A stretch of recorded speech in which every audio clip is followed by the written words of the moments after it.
الحمد لله نحمده ونستعينه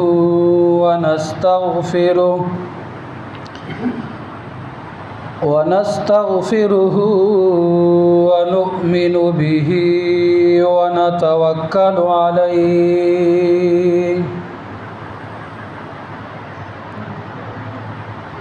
ونعوذ بالله من شرور أنفسنا ومن سيئات أعمالنا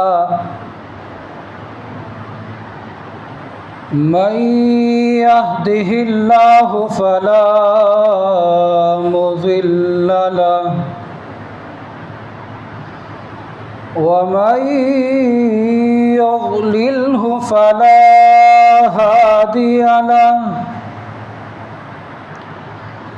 ونشهد أن لا إله إلا الله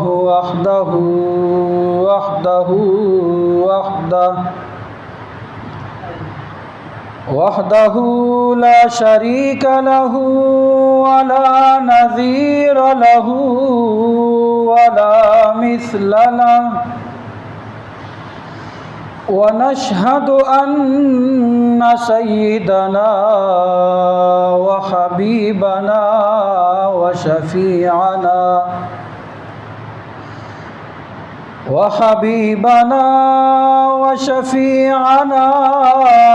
ومولانا محمد درود شریف پڑھ لیجیے اللهم صل على سيدنا ومولانا محمد وعلى آل سيدنا ومولانا محمد وبارك وسلم وصل عليه أعوذ بالله من الشيطان الرجيم بسم الله الرحمن الرحيم كل من عليها فان ويبقى وجه ربك ذو الجلال والإكرام وقال النبي صلى الله عليه وسلم أكثروا هاذم اللذات الموت أو كما قال عليه الصلاة والسلام. سب لائٹیں چلا دیں.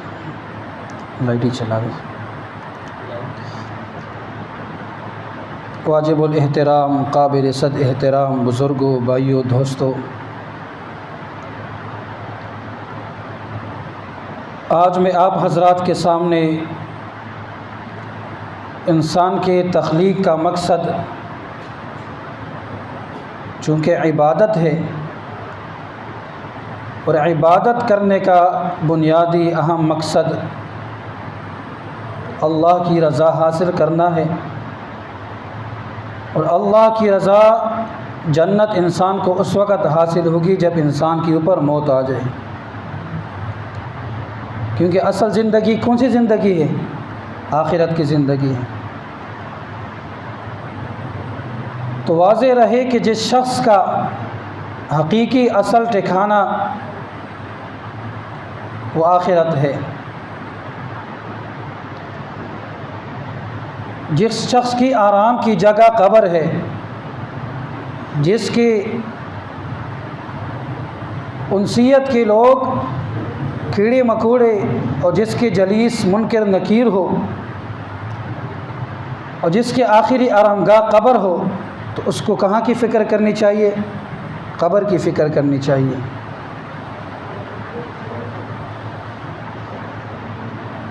جب انسان کا اہم جگہ، ضروری بہترین کامیابی کی جگہ قبر ہے، تو دنیا کے فکر کو، دنیا کے خواہشات کو، دنیا کی رنگینیوں کو چھوڑ کر انسان کو قبر کی فکر کرنی چاہیے. اور اس کے برعکس اگر کوئی شخص دنیا کی فکر میں لگا رہتا ہے، غافل رہتا ہے، دنیا کی رنگینیوں میں مگن رہتا ہے، تو وہ موت اور آخرت کو بھول جاتا ہے، جس کی وجہ سے انسان دنیا کی رنگینیوں میں، دنیا کی مصروفیات میں اس قدر منہمک ہو جاتا ہے کہ وہ اصل مقصد، اصل زندگی، اصل آرام گاہ اس کو بھول جاتا ہے۔ اس لیے انسان کے اس معاملات میں 3 قسمیں بن جاتی ہے۔ پہلی قسم تو وہ انسان ہے جو غافل ہوتا ہے، جس کو آخرت قبر کی کوئی فکر نہیں، جس کو اسلام اور اسلام کے احکامات، شریعت کے احکامات کی کوئی فکر نہیں۔ وہ کون سا شخص ہے؟ وہ غافل انسان ہوتا ہے۔ اس کے برعکس دوسرا بندہ وہ ہوتا ہے جس کو مبتدی، توبہ کرنے والا۔ دوسرے قسم کا انسان وہ ہوتا ہے جس کو آخرت کی فکر تو ہے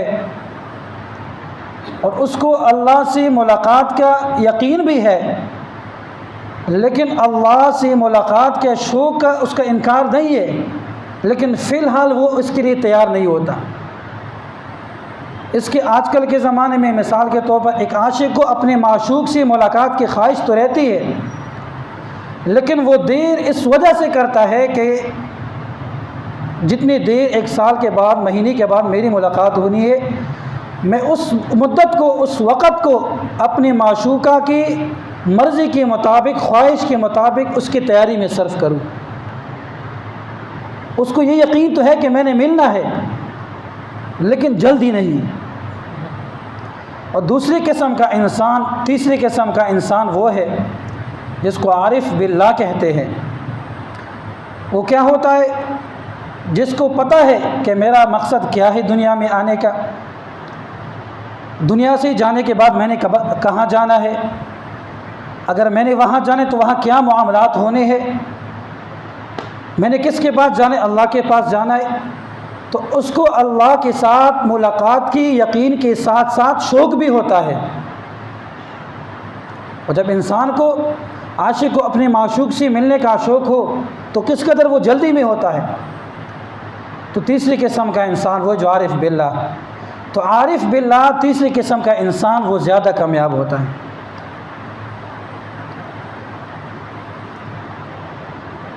تو جو عارف باللہ ہوتا ہے وہ اپنے مقصد کو پہچانتا ہے کہ اللہ نے مجھے کس مقصد کے لیے دنیا میں بھیجا ہے۔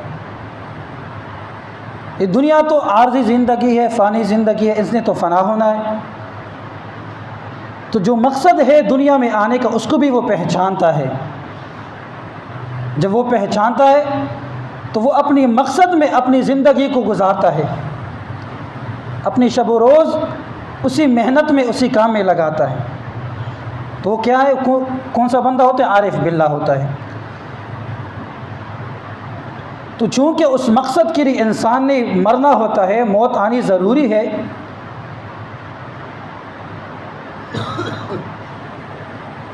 ایک واقعہ یاد آیا اس کے اوپر کہ ایک بیوی نے اپنے شوہر سے اظہار کیا، خواہش ظاہر کی کہ مجھے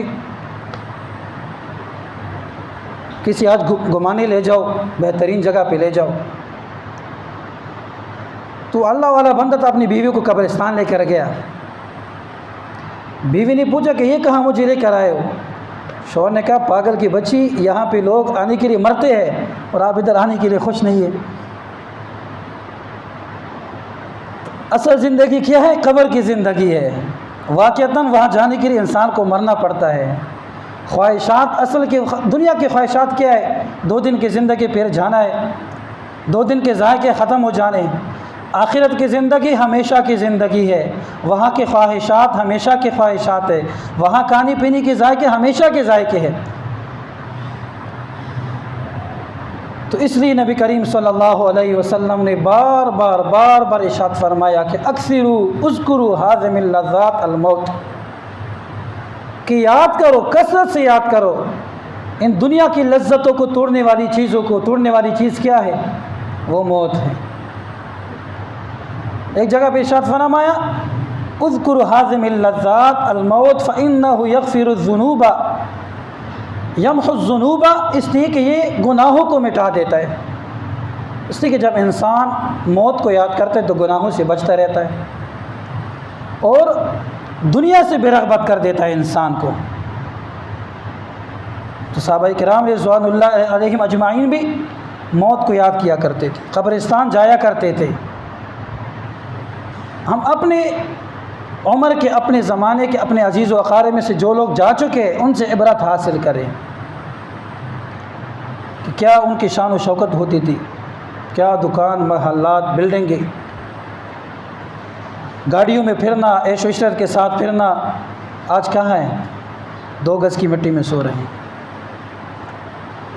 موت کیا ہے؟ موت کی تعریف کیا ہے؟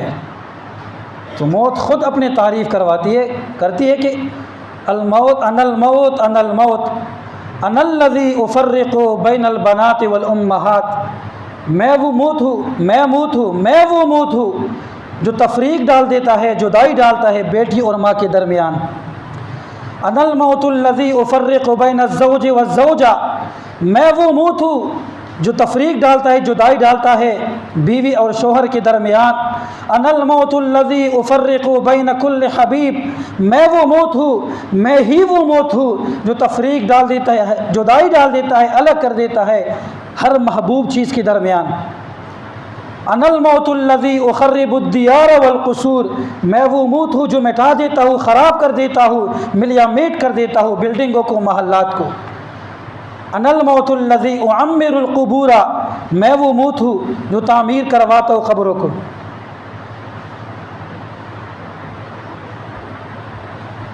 تو موت نے اپنی تعریف خود کی ہے کہ کوئی شخص میرے سے بچتا نہیں مگر وہ جو میرا ذائقہ چکھتا ہے.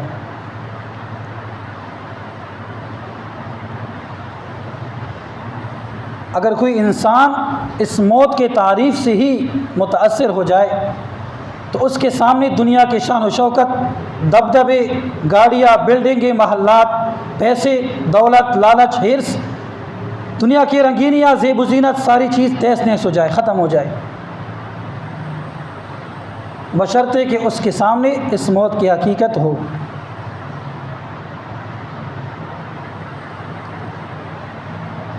اس لیے نبی کریم صلی اللہ علیہ وسلم تو بار بار فرمایا کرتے کہ یاد کرو اذکر حازم اللذات الموت. البتہ موت کے وقت بھی کچھ حالات آتے انسان کے اوپر. مومن کی شان کچھ اور ہوتی ہے اور کافر منافق کی شان کچھ اور ہوتی ہے. حضرت ابراہیم علیہ السلام نے ملک الموت سے فرمایا، پہلے اس ملک الموت سے فرمایا کہ جب آپ مومن بندے کے پاس آتے تو کس صورت میں آپ تشریف لاتے، وہ شکل مجھے دکھائے. پھر فرمایا کہ مجھے وہ صورت، وہ شکل دکھائے جس صورت شکل میں آپ ایک کافر، گناہگار، منافق انسان کے پاس آپ آتے. فرشتے نے کہا میرا دکھانا آپ کو مشکل تو نہیں ہے لیکن آپ برداشت نہیں کر سکو گے. تو اطمینان کے خاطر انہوں نے اصرار کیا تو ملک الموت نے کہا اس طرف چہرہ پھیر رہے. چہرہ پھیرا تو ملک الموت اس شکل میں حضرت ابراہیم علیہ السلام کے پاس حاضر ہوا جس شکل میں ایک کافر، منافق، گناہگار انسان کے پاس آتا ہے. پھر کہا کہ میری طرف دیکھیے. جب دیکھا تو اسی وقت بے ہوش پڑ گئے. جب ہوش میں آئے تو فرمایا کہ کافر، منافق انسان کے لیے اگر اس شکل، اس فرشتے کے دیکھنے کے علاوہ کوئی عذاب بھی نہ ہوتا، قبر کا عذاب، آخرت میں جہنم کا عذاب نہ ہوتا، تو اس کافر، منافق، ظالم انسان کے لیے یہی فرشتے کا شکل دیکھنا ہی کافی ہوتا. تو اس شکل میں، بدبودار شکل میں وہ آتے. البتہ اگر کوئی شخص جس نے شریعت کے اوپر عمل کیا ہو، نبی کریم صلی اللہ علیہ وسلم کے احکامات کی تابعداری کی ہو، تو ان الذین قالوا ربنا اللہ، بے شک وہ لوگ جنہوں نے کہا ہمارا رب اللہ ہے، ثم استقاموا، پھر اس پر ڈٹے رہے، فلا خوف علیہم ولا هم يحزنون، تو ان پر کوئی خوف نہ ہوگا، نہ وہ غمگین ہوں گے. تو تتنزل علیہم الملائکۃ، فرشتے اس پر اترتے اس وقت کیا کہتے ہیں؟ اللہ تخافوا ولا تحزنوا وابشروا بالجنہ، وہ جنت کی خوشخبری بھی دیتے ہیں۔ البتہ جو شخص گناہ گار ہو، کافر ہو، حدیث میں آیا ان البراء بن عازب رضی اللہ تعالیٰ عنہ قال قال رسول اللہ صلی اللہ علیہ وسلم، نبی کریم صلی اللہ علیہ وسلم نے کسی کے پوچھنے پر یا قبر کے بارے میں، مردے کے بارے میں ارشاد فرمایا کہ جب مردے کو قبر میں رکھا جاتا ہے تو فیاتیہ الملکان فیجلسانہ، اس کے بعد دو فرشتے آتے ہیں، اس کو بٹھاتے ہیں، فیقولان لہ، اس کو کہتے ہیں من ربک، تمہارا رب کیا ہے، کون ہے؟ اگر وہ مسلمان ہو، مومن ہو تو کہتے ہیں ربی اللہ، میرا رب اللہ ہے۔ فرشتہ دوسرا سوال کرتا ہے ما دینک، وہ جواب دیتے ہیں دینی الاسلام، میرا اسلام دین ہے۔ پھر فرشتہ تیسرا سوال کرتا ہے هو الذی بعث فیکم، کیا خیال ہے، آپ کی کیا رائے ہے اس شخص کے بارے میں جو آپ کے اندر ہی، آپ کے درمیان سے اتارا گیا تھا آپ کے لیے؟ تو وہ مومن کہتے ہیں ہوا رسول اللہ، وہ تو اللہ کا رسول ہے، اللہ کا بندہ ہے۔ فینادی مناد من السماء ان صدق عبدی فافرشوه من الجنة والبسوه من الجنة وادخلوا وافتحوا بابا الى الجنہ، کہ میرے بندے نے سچ کہا ہے، جو جوابات دی صحیح دیے، لہٰذا اس کے لیے جنت کا فرش بناؤ، اس کو جنت کا لباس بناؤ، اس کی قبر میں جنت کا دروازہ کھول دو، تو جنت کی طرف سے اس کی قبر میں دروازہ کھول دیا جاتا ہے، وہاں سے خوشبو آ رہی ہوتی ہے۔ البتہ اگر وہ بندہ کافر ہو، ظالم ہو، مومن ہو، کافر ہو، گناہ گار ہو، تو اس کے اندر فیعاد، نبی کریم صلی اللہ علیہ وسلم نے فرمایا فیعاد روحہ فی الجنت فی الجسد، کہ اس کی روح کو اس کے جسم میں لوٹا دیا جاتا ہے۔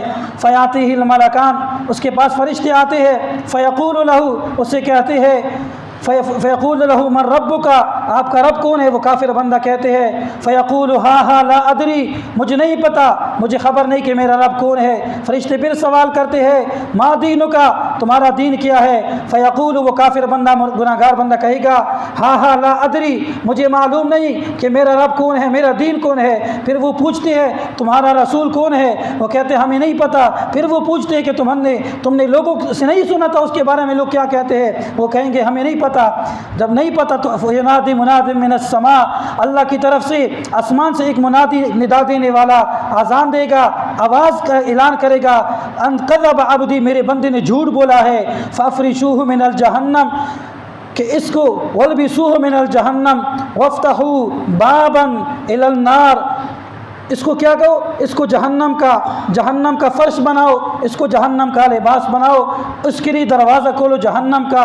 تو جہنم کی طرف سے اس کے قبر میں ایک دروازہ کھول دیا جاتا ہے، جہاں سے خون پیپ کی نہریں آتی ہے، جس کو وہ پیتا ہے، اور جہنم کی اور آگ کے عذاب اس کے سامنے آ جاتی ہے۔ یہاں تک نبی کریم صلی اللہ علیہ وسلم نے فرمایا کہ وَيُضَيَّقُ عَلَيْهِ الْقَبْرُ، اس کے اوپر قبر کو اس قدر تنگ کر دیا جاتا ہے کہ اس کی پسلیاں ایک دوسرے کے اندر گھس جاتی ہے، اور فرشتے آتے اس کے پر، اس قدر اس کے سامنے فرشتے آتے ہیں جو انتہائی بدصورت ہوتے ہیں، اعمیٰ و اصم، وہ بہرے بھی ہوتے ہیں، بات بھی نہیں سنتے، دیکھ بھی نہیں سکتے، اندھے ہوتے ہیں، نہ کسی کی بات سنتے ہیں، نہ کسی کو دیکھتے ہیں۔ اس کے سامنے، اس کے ہاتھوں میں، فرشتوں کے ہاتھوں میں لوہے کی زنجیریں ہوتی ہے، وہ اس قدر زنجیریں اگر ایک پہاڑ پر مار دیا جائے لصار ترابن، تو وہ پہاڑ بھی مٹی ہو جائے، وہ اس کو مارتے ہیں، اس قدر مارتے کہ اس کی چیخ نکلتی ہے۔ زمین پر مشرق سے مغرب، شمال سے جنوب، انسان اور جنات کے علاوہ تمام مخلوقات اس کی آواز سنتے اور پناہ مانگتے کہ اللہ ہمیں اس قبر کے عذاب سے، اس جہنم کے عذاب سے بچائے۔ تو کس قدر سختی کا معاملہ ہے، کس قدر تکلیف کی چیزیں ہیں۔ اللہ تعالی ہم سب کی حفاظت فرمائے، اللہ تعالی ہمارے عزیز و ہمارے رشتہ دار، والدین سب کی حفاظت فرمائے۔ اللہ تعالی ہمیں مرنے سے پہلے قبر کے عذاب کی تیاری سے بچنے کے لیے تیاری کرنے کی توفیق نصیب فرمائے۔ البتہ انسان کو، مسلمان کو کبھی نا امید نہیں ہونا چاہیے۔ اللہ تعالیٰ نے انسان کے لیے انتہائی دین کو آسان بنایا ہے۔ دیکھو اسکول میں امتحان ہوتے ہی بندہ پریشان ہوتا ہے کہ سوال کیا آئے گا، جواب کیا آئے گا۔ اللہ تعالیٰ نے انسان کے سامنے سوال بھی رکھ دیا، جواب بھی رکھ دیا کہ یہ سوال ہے، سوال کے بھی یاد کرو، جواب کے بھی یاد کرو۔ تو سوال بھی بتایا، جواب بھی بتایا۔ جواب یہ ہے، نتیجہ ہے یا تو جنت میں جانے یا جہنم میں جانے۔ سوال کیا ہے؟ دنیا میں نیک اعمال کرنے ہیں، جس نے نیک اعمال کی تو جنت میں جائے گا، برے اعمال کی تو جہنم میں جائے گا۔ تو نبی کریم صلی اللہ علیہ وسلم نے فرمایا الکیس من دان نفسہ وعمل لما بعد الموت، بہترین اور عقل مند انسان وہ ہے جو اپنے آپ جو کیا کرے، اپنے نفس کو قابو میں رکھے اور مرنے کے بعد کس وقت کے لیے تیاری کرے۔ دوسری حدیث میں ارشاد فرمایا اذا مات الانسان انقطع عنه عمل الا من ثلاث، من صدقۃ جاریۃ او ولد صالح يدعو له او عمل صالح، کہ جب انسان دنیا سے چلا جاتا ہے تو اس کی ساری چیزیں ختم ہو جاتی ہیں سوائے تین چیزوں کے، یا تو نیک اعمال ہے جو انسان کے ساتھ جاتا ہے، یا نیک اولاد ہے جو اس کے لیے دعائیں کرے، یا صدقہ جاریہ ہے جو اس نے دنیا کے اندر یہ کیا تھا۔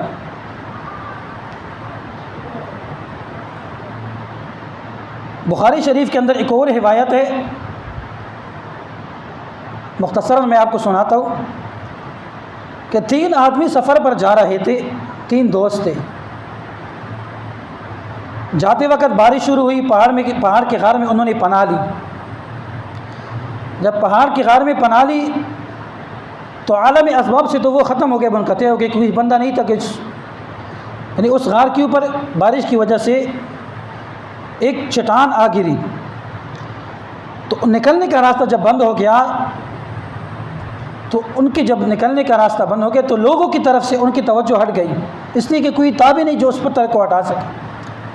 تو تینوں نے مشورہ کیا کہ اللہ کی طرف رجوع کرتے، اللہ تعالیٰ ہی اس مشکل کو حل فرما سکتے، کوئی اور بندہ نہیں۔ اور رجوع کا طریقہ یہ کہ ہم تینوں میں سے جس نے بھی دنیا کے اندر کوئی بھی اچھا کام جو صرف اللہ کی رضا کے لیے کیا ہو وہ اللہ کے سامنے پیش کریں گے کہ اس کے صدقے سے ہمیں اس مصیبت سے نجات دے۔ تو ایک بندے نے کہا ہاں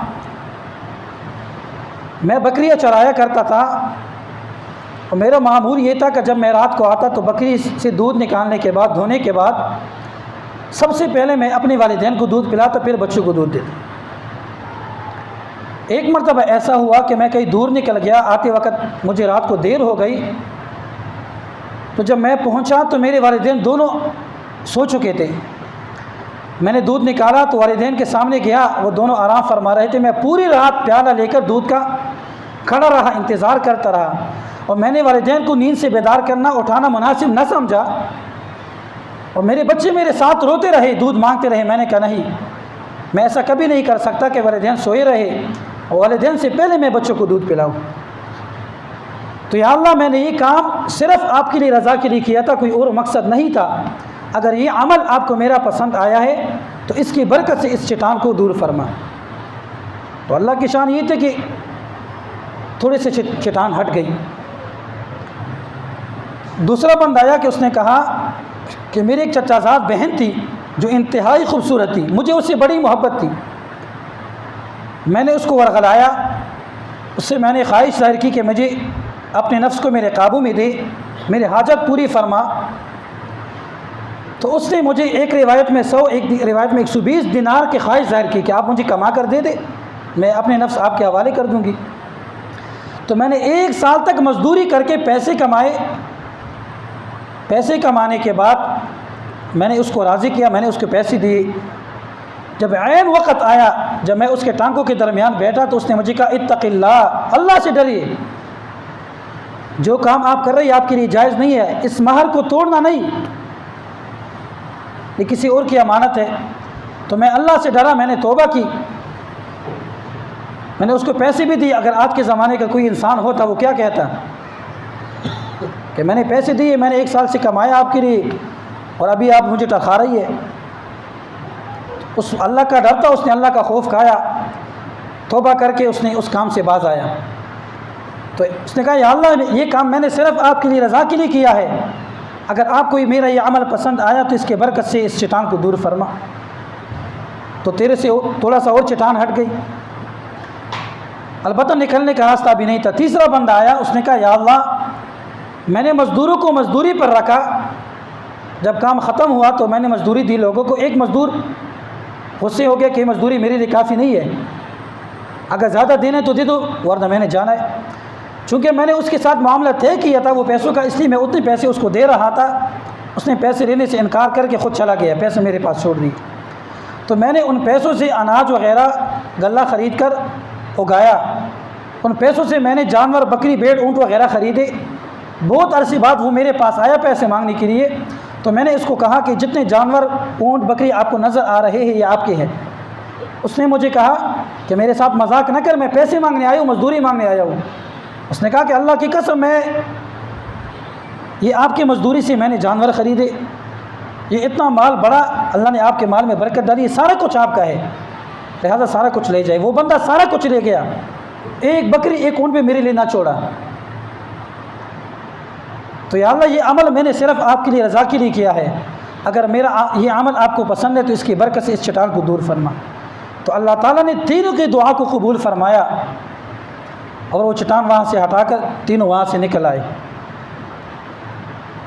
تو اس روایت سے مقصد یہ ہے کہ ہم نے آخرت کے لیے تیاری کرنے ہیں، فکر کرنی ہے، کوئی ایسا عمل اپنے ساتھ لے کے جانا ہے کہ اگر اللہ ہم سے پوچھے کہ کیا لے کر آئے ہو، مجھ سمیت آپ ہمیں بتائے کہ اس وقت اگر ہمیں موت کا فرشتہ آ جائے تو ہم میں سے کوئی شخص تیار ہے اس کے لیے؟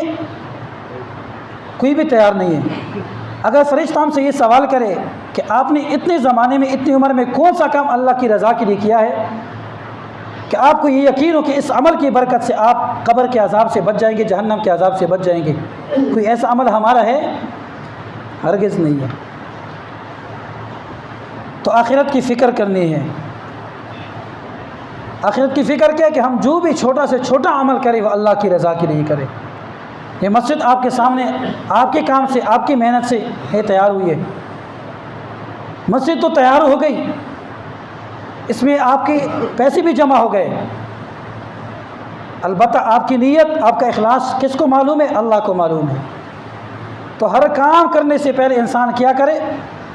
نیت کرے، خلوص نیت کرے۔ حدیث میں آیا کہ آپ صدقہ اس طریقے سے دے کہ دائیں ہاتھ سے صدقہ دینے کے بعد آپ کے بائیں ہاتھ کو پتہ نہ چلے۔ یہ مسجد ماشاءاللہ تعمیر ہو رہی ہے، جو بھی دینی کام ہو آپ اس میں بڑھ چڑھ کر حصہ لیں۔ یہ آپ لوگوں کی محنت سے، آپ لوگوں کے، بعض لوگوں نے جسمانی طور پر حصہ لیا، بعض نے مالی طور پر، بعض نے لسانی طور پر، آپ نے کسی کو ترغیب دی ہے اللہ کی رضا کے لیے، آپ کا حصہ اس میں ہو گیا۔ قیامت تک اس میں جتنے بھی لوگ عبادت کریں گے، تلاوت کریں گے، نمازیں پڑھیں گے، آپ کو ثواب ملے گا۔ یہ نیک عمل ہے جو آپ کے مرنے کے بعد کام آنے والا ہے۔ یہی نیک عمل آپ کو قیامت والے دن قبر کے عذاب سے اور قیامت والے دن جہنم کے عذاب سے آپ کو بچائے گا۔ اللہ تعالی ہم سب کو قبر کے عذاب سے، جہنم کے عذاب سے محفوظ فرمائے، آخرت کی تیاری کرنے کی توفیق نصیب فرمائے، اور جو بھی ہم کام کرے اس میں اخلاص کی توفیق نصیب فرمائے۔ وآخر دعوانا ان الحمد للہ۔